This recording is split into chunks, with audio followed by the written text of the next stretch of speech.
President Trump announcing that he will raise his newly announced global tariffs to 15%. You just heard me and Chris Direwalt talk about that.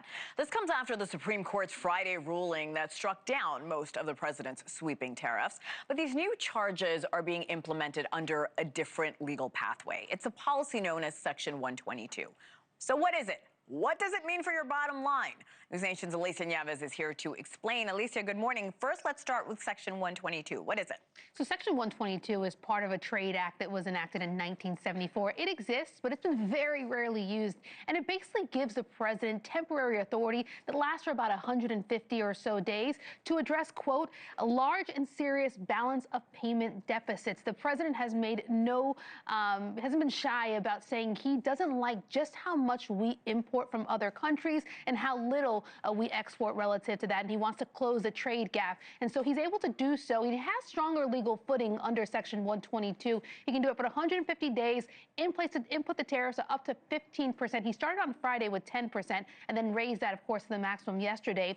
It's estimated that this is going to impact something like $1.2, $1.3 trillion worth of goods that we get, annually in this country. That's about a third of all the goods that we get every year. So it's still going to be pretty wide-reaching here, just not as aggressive as IEEPA was when, we had China, for example, hitting a tariff over 100%.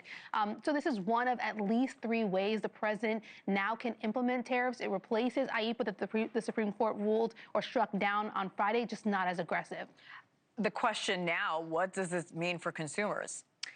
Since the very beginning, I was very skeptical that we were going to see prices come down. And make no mistake, the consumer has felt 90% of the burden of tariffs last year. They've held the bag when it comes to the impact of this.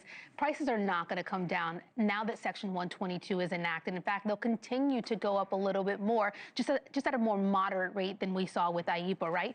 We're seeing estimates come out from the Yale Budget Labs talking about $600 to $800 being the impact, additional costs felt by the American consumer in 2026 as it relates to the entire tariff agenda. About $250 of that will come directly from Section 122, and that's only if it doesn't get extended. If it gets extended, you're talking about an even larger number, well over $1,000, the impact to the American household here. Look, whether it's $600, $1,000, that's a lot of money that many Americans can't pay. Yeah, I mean, one thing I will say to give a little bit of a silver lining to the American people, because I always feel like I'm the Debbie Downer, but don't kill the messenger here, is that there is a theory and a school of thought that this is going to be a lower effective tariff rate from 16% with IEEPA to about 13% now with Section 122. So that means there's still going to be inflationary pressures. They're just not going to be as inflationary. So we could see inflation still trickle down.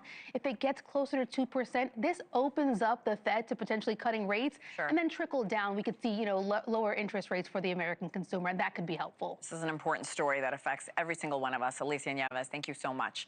Thank you for watching. Subscribe below and download our NewsNation app right now on your phone, and you will get fact-based, unbiased news for all Americans.